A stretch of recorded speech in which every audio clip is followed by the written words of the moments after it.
You guys are having a wonderful day. My name is Dr. Boyce Watkins, and I want to say welcome to the Black Financial Channel. That's theblackfinancialchannel.com. My name is Dr. Boyce Watkins, and I am here to talk to you guys about something that I just saw this morning. You guys know I wake up and stuff is just on my mind. And one of the first things I like to do is share it with my people. And today I want to talk to you guys about something that I saw online today. I saw it on my Instagram. My Instagram's the Real Boyce Watkins. What's up on Instagram? How you all doing? And it was shared by my friend who was actually in my wedding. He's a great rapper from the Ghetto Boys by the name of Willie D. And Willie D is a smart guy. I met him when I did an event in Houston, and Willie just showed up, and somebody told me Willie D was out in the audience and wants to talk to you. And I said, "Oh, okay, great." And I met him, and we've been friends ever since. I just really like this guy. I have a lot of respect for him. He's a very intelligent brother, and I have a tremendous amount of appreciation for our friendship. Now, here's what happened. So I got up this morning and I was looking on Instagram, just kind of scrolling, and I saw this video about a rapper by the name of Lil Baby. Does anybody know who Lil Baby is? Give me a yes in the chat if you know who the rapper Lil Baby is. If you've ever seen him, if you know much about him at all. He's about 28 years old, and he's in the Atlanta area. He's very talented. Apparently, a lot of people like him. I'll admit he's not in necessarily my target demographic, even though I know a lot of rappers and I like hip hop and everything else. But Lil Baby, he's out there, right? People know who he is, and there he is right there. You can see him on the screen. If you're on Instagram, you can't see it, but just he's charismatic. He appears to be talented in his way. He likes to wear a lot of jewelry. You see all that ice, so he's always shining. He's always looking fly.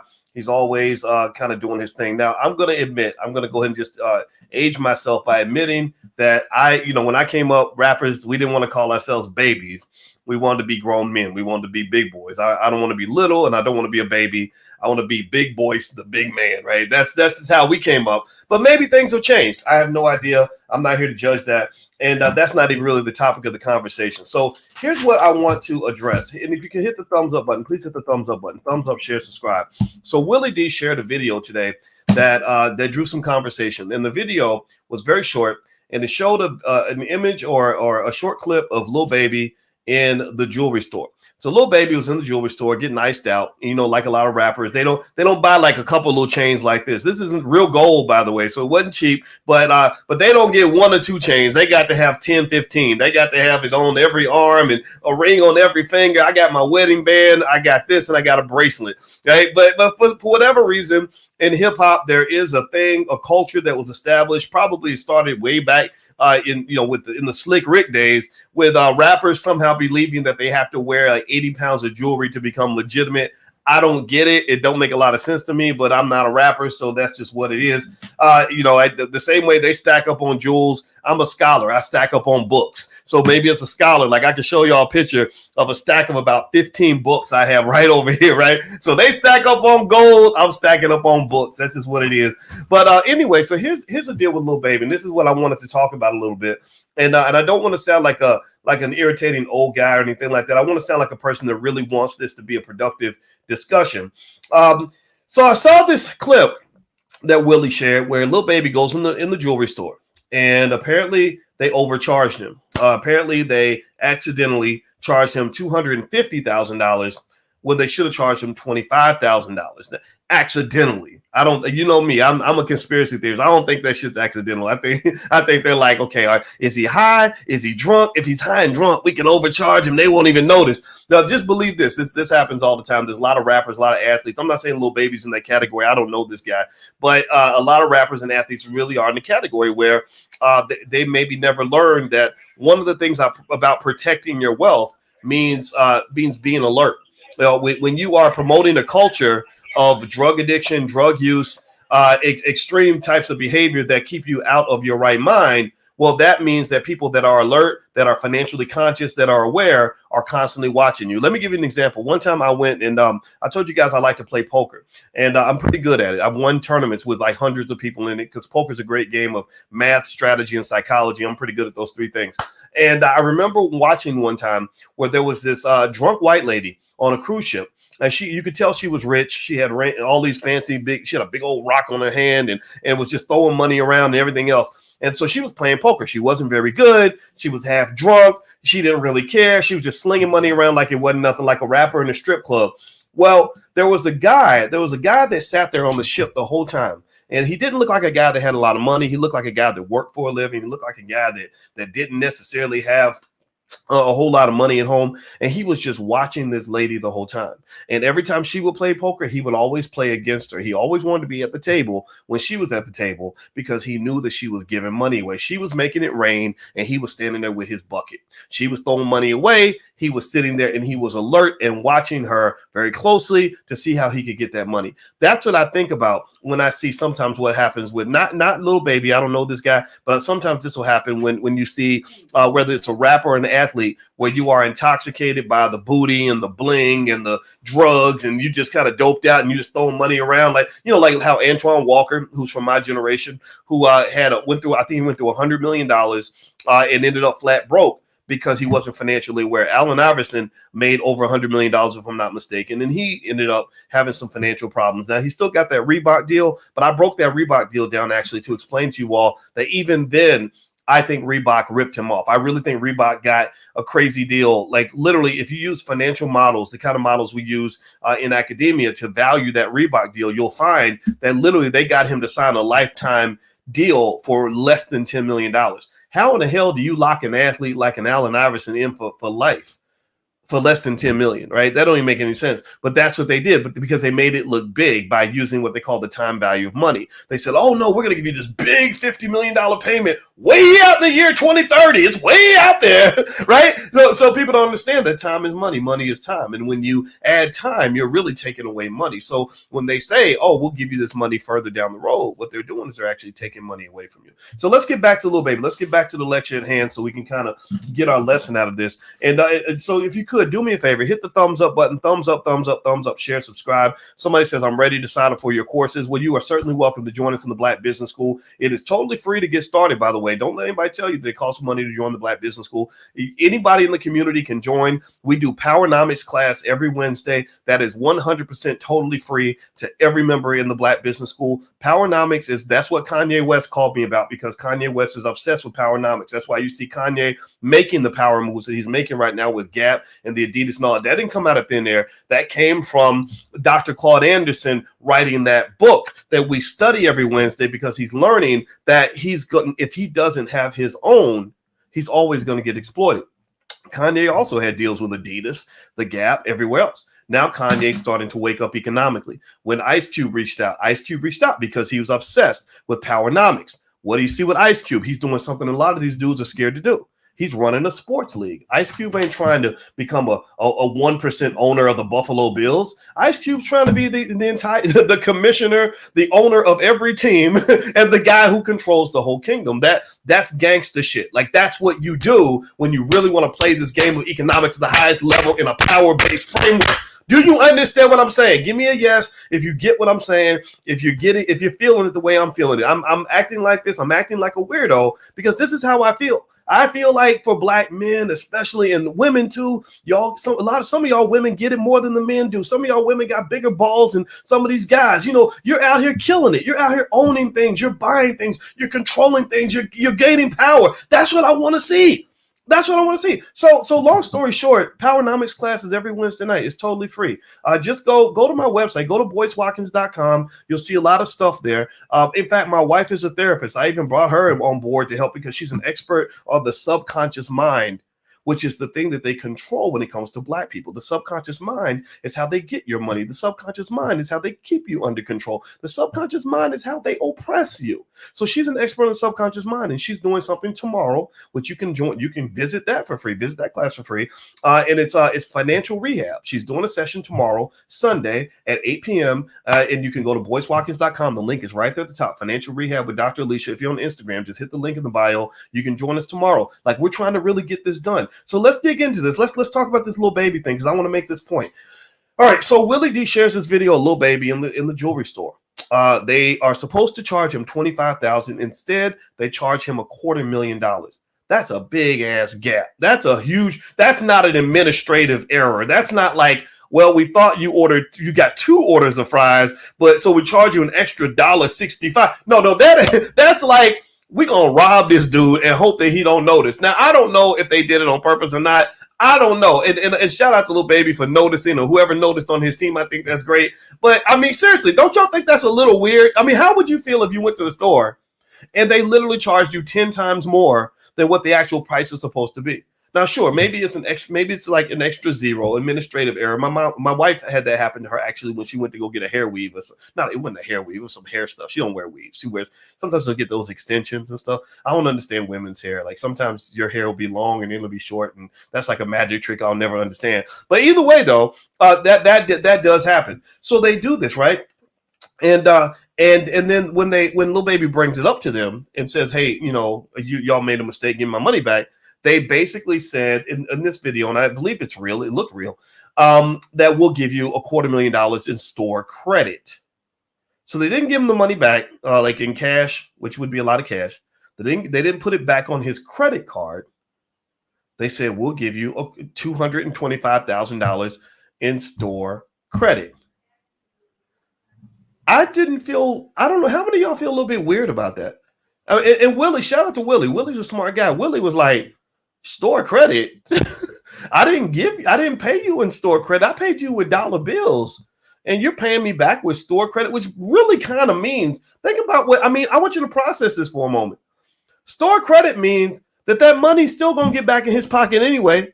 That's not me giving you your money back. That's me loaning you the money that you've already paid me. That's still my money. I'm just going to let you hold it for a little while because you got store credit.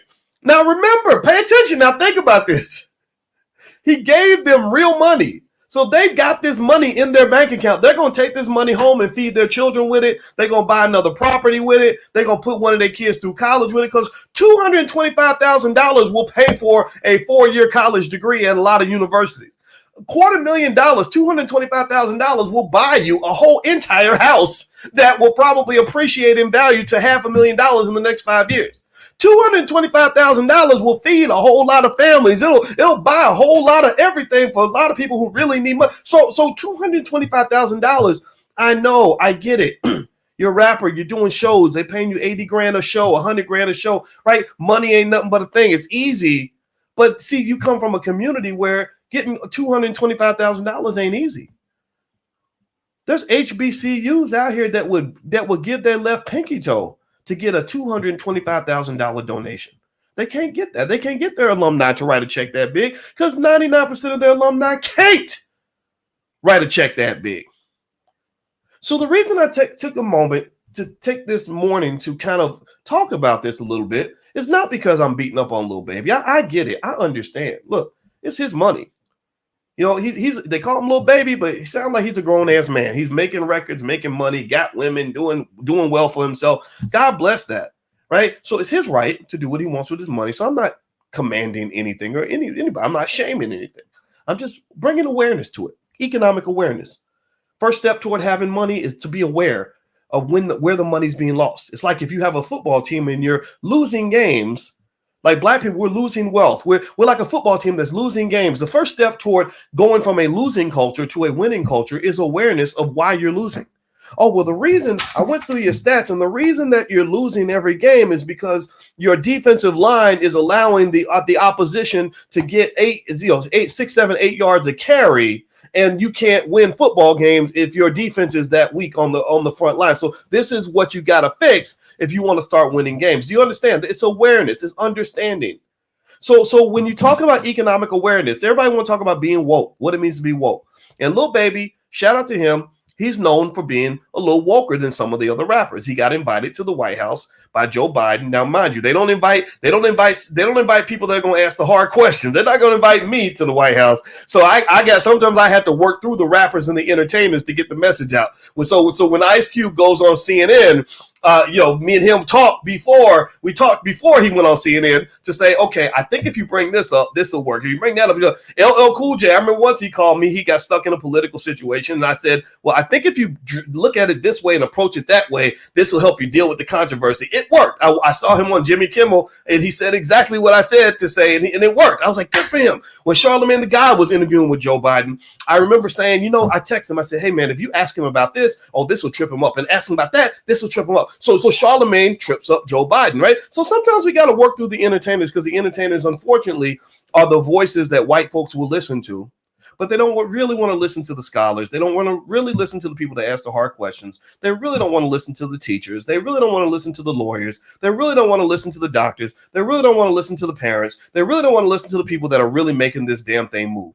Because if the Black community depended on entertainers for us to be safe, secure, strong, and successful, then we would be in a whole lot of trouble. All right, let's just be clear. It's no disrespect to anybody else, but the people that are holding it down in the Black community are people like you. How many of y'all are parents in here? How many parents we got in the room that are raising the next generation? Raise your hand. Like spending time with your kids, teaching them the things they need to know to be successful. Say something in the chat. Give me a yes in the chat. How many people in the community we have in here that are working hard every day? Where you're getting up every day, working on your dream, working on somebody else's dream, struggling to stay married to a crazy Black man or a crazy Black woman, trying to do everything you can, taking care of loved ones, taking care of relatives that are in the struggle, right? Or maybe you're the most educated or the most economically successful, so you're carrying that weight, right? So to me, you're the engine. You're really the engine of this community. The entertainers are the flash. You represent the substance. They represent the outside of the car that looks pretty and nice. You are the engine of the car. You are the tires that make that thing move. So ultimately, when I'm talking, I'm just going to be 100% clear. I have a bias. I'm not just Black first. I'm really y'all first, meaning that I'll talk about what an entertainer does, but honestly, a lot of entertainers don't impress me very much at all. A lot of them are very weak, very flimsy. They're just famous because a white person put them on TV. That doesn't make them any better than you. And I want to reiterate that to you so you don't get caught up in the frenzy that so many Black people are caught up in, where we worship these entertainers. The entertainers are not the ones that are going to elevate the community to the next level. They got $1 billion and can't even start a damn sports league. Do you know how many brothers I have met with literally not 2 nickels in their pocket who have drawn together the most elaborate and beautiful plans for a professional sports league but can't get the funding for it?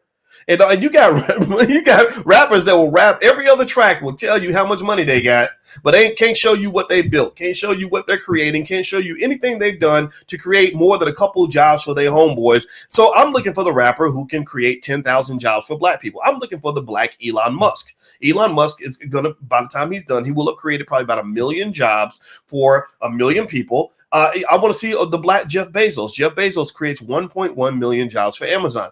Who is the entertainer that has created even 20,000 jobs for Black people, let alone 1.1 million?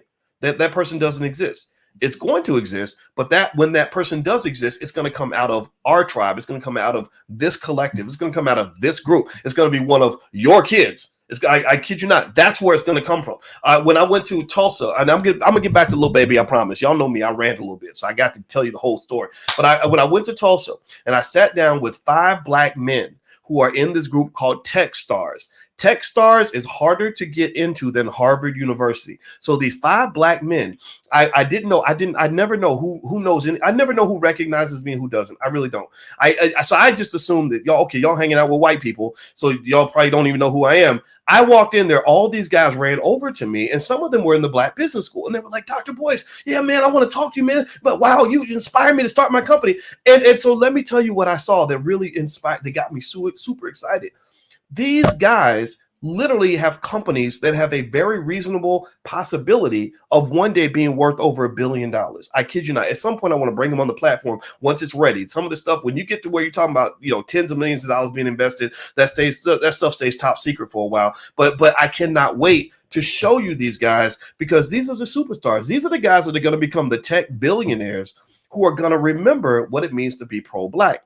And the thing about being pro-Black is that you must include economics and the development of various forms of financial infrastructure as part of your pro-Black agenda. A pro-Black agenda cannot consist of screaming Black Lives Matter in the street on Tuesday and then giving all your money away to the white or the Jewish man running the damn jewelry store on Wednesday. It just doesn't work. It's not consistent. It is a problem. It's a little bit weird. In fact, so I don't sound mean. Let me ask y'all a question. Let's go back to Lil Baby. No disrespect to Lil Baby. Lil Baby, if you're watching, I promise you, man, I don't hate you. Like, call me, man. Just call me. We'll talk. We'll be friends. I respect you, dude. You're killing it. Good for you. So when Lil Baby goes in the jewelry store, right? And they're supposed to charge him $25,000. Instead, they charge him $250,000. So they took $225,000 in cash from him. And then when he goes back to get a refund, they say, we'll give you a store credit. And he says, okay. All right. So I want to ask y'all this question. So let me frame it up so I can answer the right question. So a black man goes into a jewelry store that's not owned by black people, probably owned by a white guy or a Jewish guy or something like that. Maybe Jake the jeweler. I don't know who the hell it was. And he gives him $225,000 in store credit instead of actually giving him his money back. Do you think that if a Jewish man or an Asian man or a white man went into a black-owned business, imagine this. I mean, I want y'all to really think about this. And let's say that there was some Jewish man, Asian man, or white man out there who would go into a black business and spend $25,000. He wants a $25,000 product. That right there is extremely rare. That's a unicorn right there. That's a pink and purple unicorn, right? Like they don't spend that kind of money with us. Y'all will give them all of your money. They'll give you none of theirs.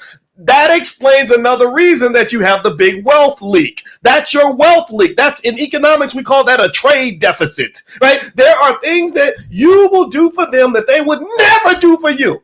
Never do for you. It's like you dating somebody where you would buy this woman the world and give her all your time and all your money and all your affection, and she won't even text you back. That's how much y'all love white folks, right? So you, ma'am, sir, are the white supremacists. It ain't just them, it's you too. So let's just be clear about that. That right there alone, I feel like I'm in fantasy land, even imagining a white guy or an Asian guy or a Jewish man going into a black-owned business, a black jewelry store, and saying, I want $25,000 worth of what you got. That ain't going to happen, partner. You show me an example where that's ever happened anywhere. Right? It rarely happens. Maybe it does sometimes, right? I'm not saying you got black jewelry store owners and all that, right? So I'm not saying it never happens, right? So, because sometimes it does, but not that often. And then imagine, let's keep going.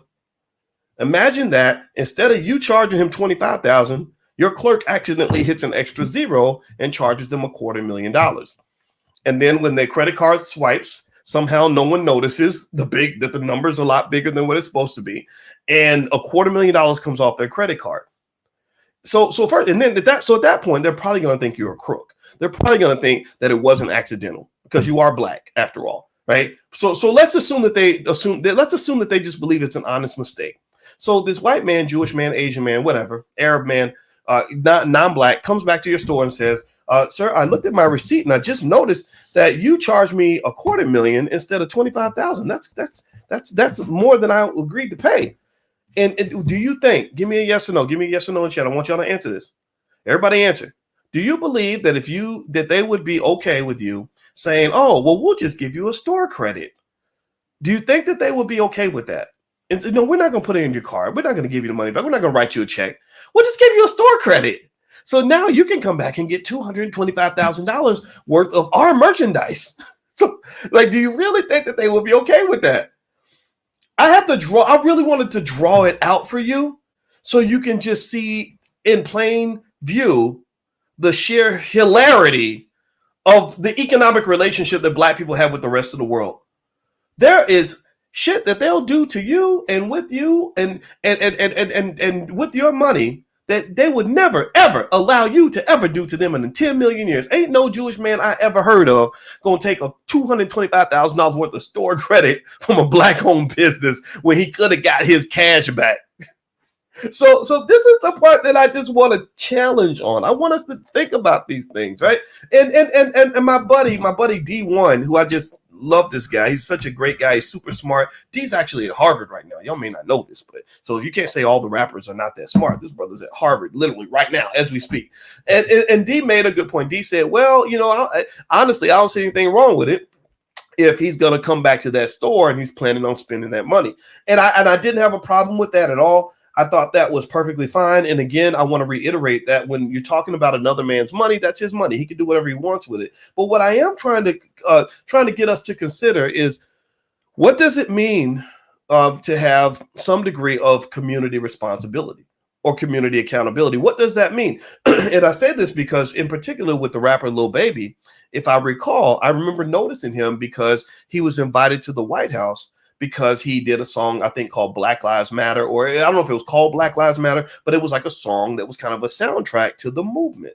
So you got this pro-black vibe going on. And what I'm really trying to help y'all understand is that in America, you can't be pro-black and be anti-black economics.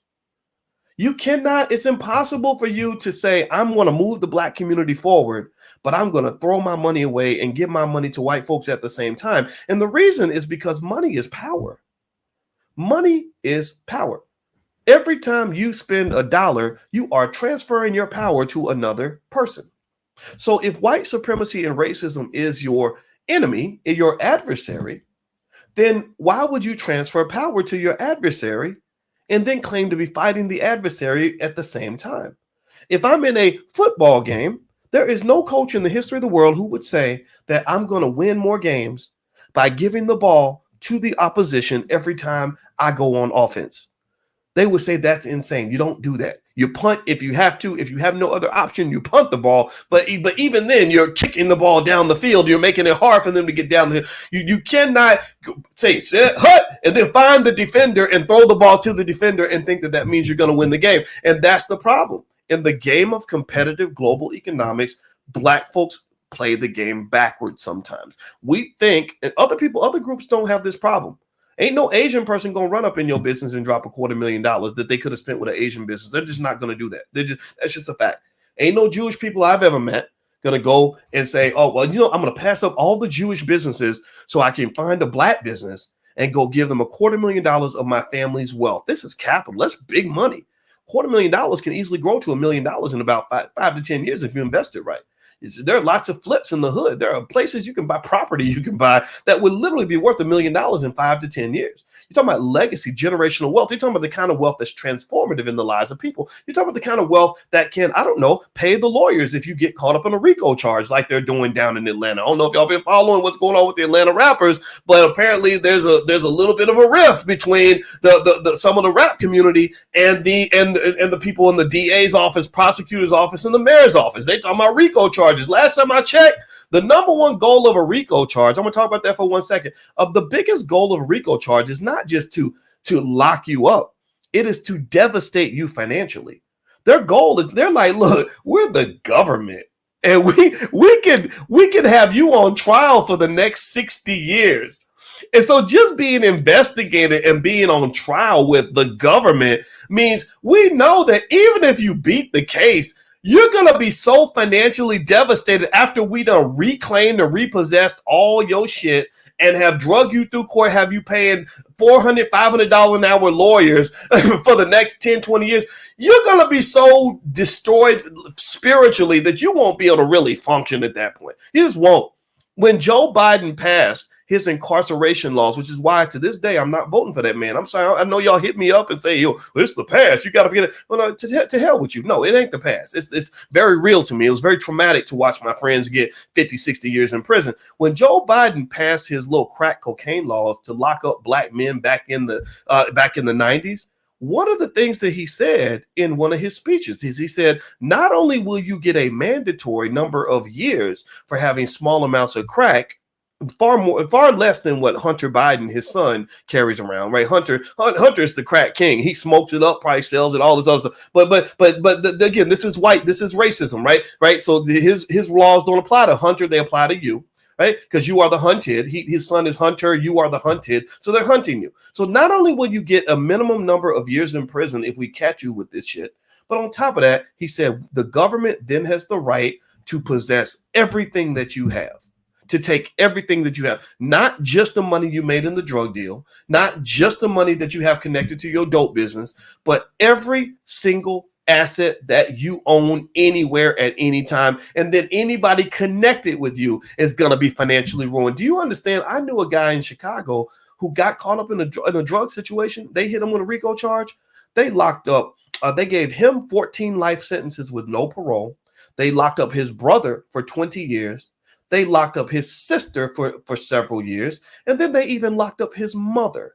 They literally did a complete genocide on an entire generation of that family. They wiped the whole family clean. The kids had no parents now because everybody was getting locked up. So this is real stuff. So what I'm saying is that one of the weapons that they use is money. One of the weapons they use is the strategic advantage that the government has an infinite supply of resources. They can literally print money, and your resources are limited. So they just say, hey, we'll just have you in court for the next 5 to 10 years, and you won't be able to really do anything because we're going to take all your money either way. So what I'm saying to you is at the end of the day, here's what I'm saying. Let me circle back on this. And actually, before I conclude on some of this, do me a favor, hit the thumbs up button if you could. Thumbs up, share, subscribe. I could use your help. We don't get corporate sponsorship and all that stuff.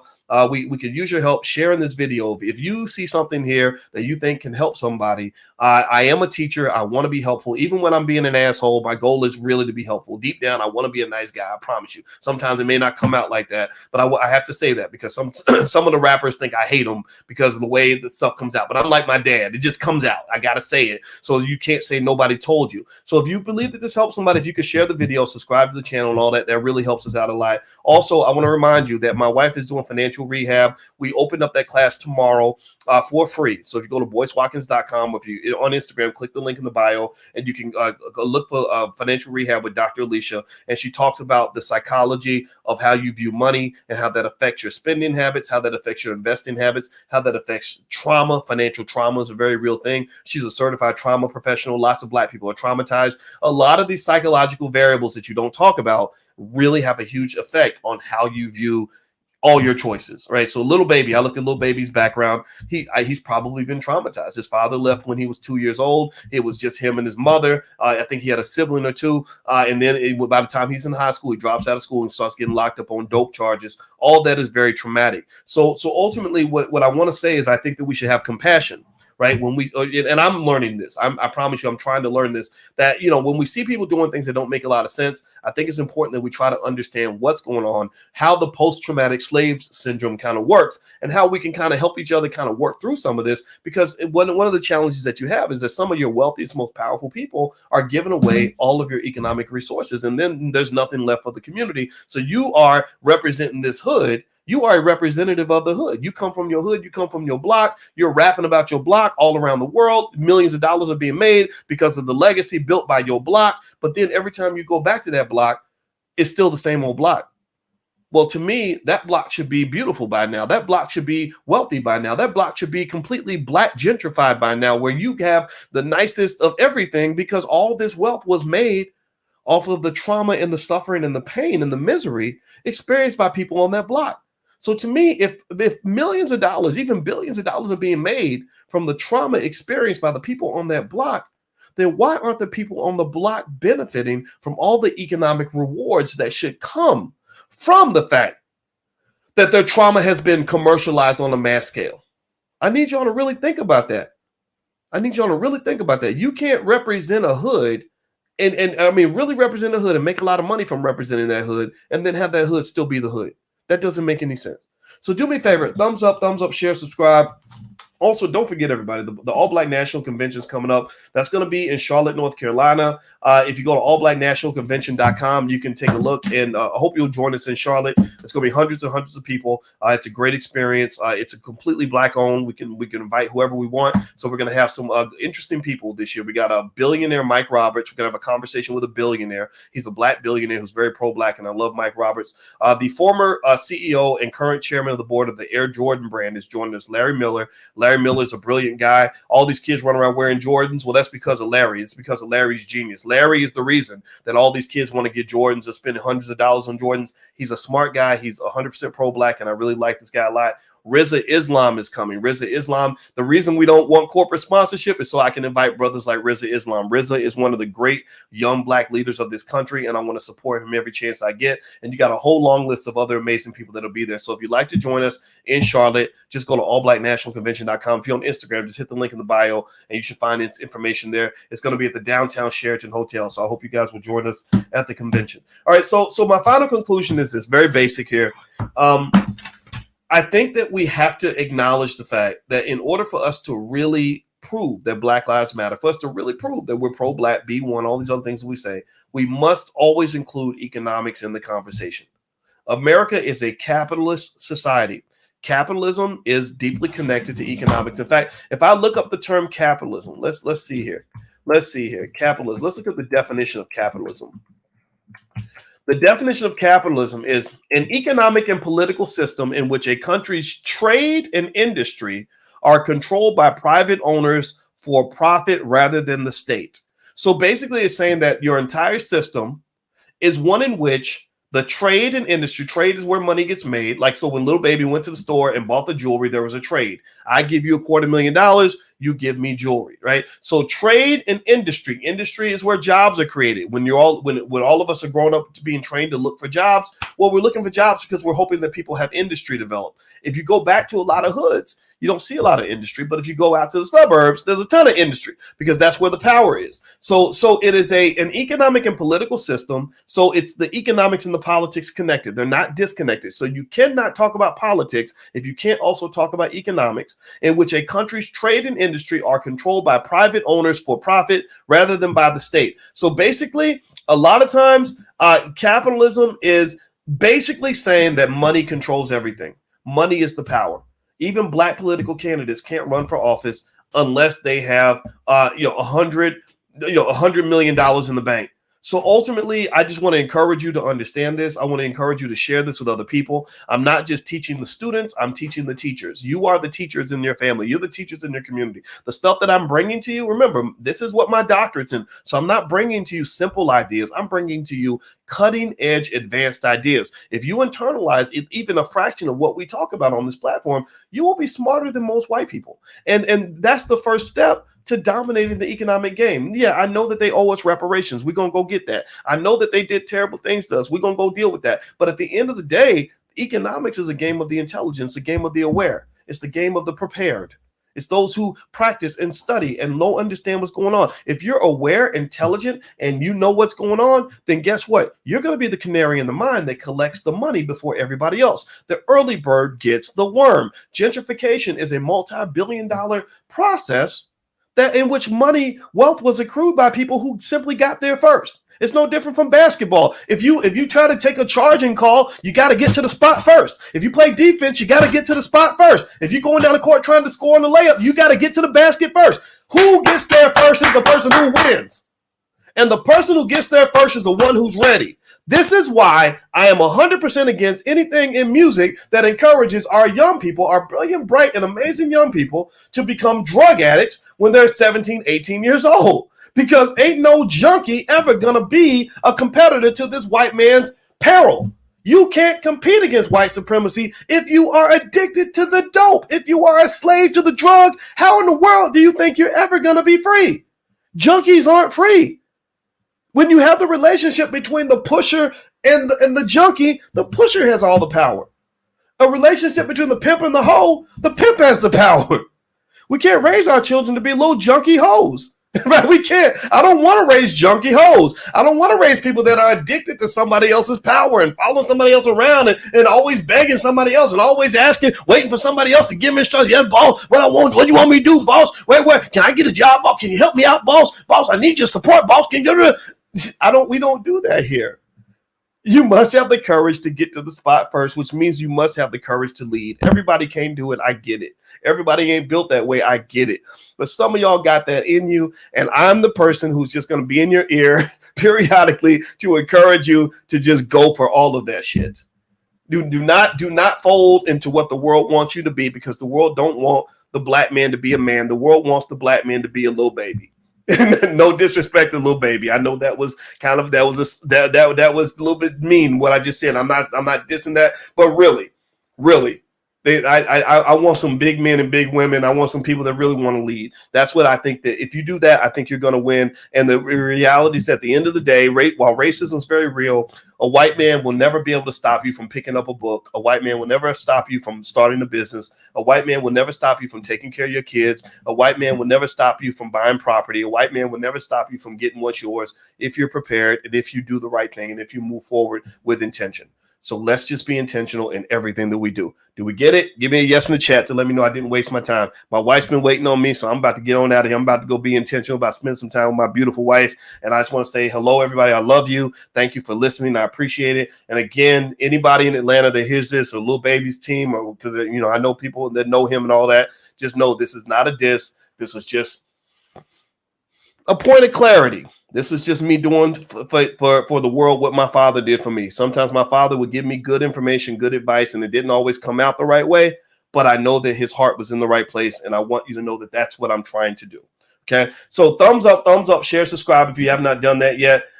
Just a reminder, don't forget that tomorrow Dr. Alicia is doing her financial rehab in the Black Business School. If you'd like to join, that session is free. So just go to boycewatkins.com if you'd like to just take a look, or if you're on Instagram, hit the link in the bio. Also, if you go to boycewatkins.com, you can learn about the convention or our financial flashcards for kids and all these other things. So take care, everybody. God bless you. Have a great day. Thank you for listening. I love you. I'll see you soon. Take care now. Peace.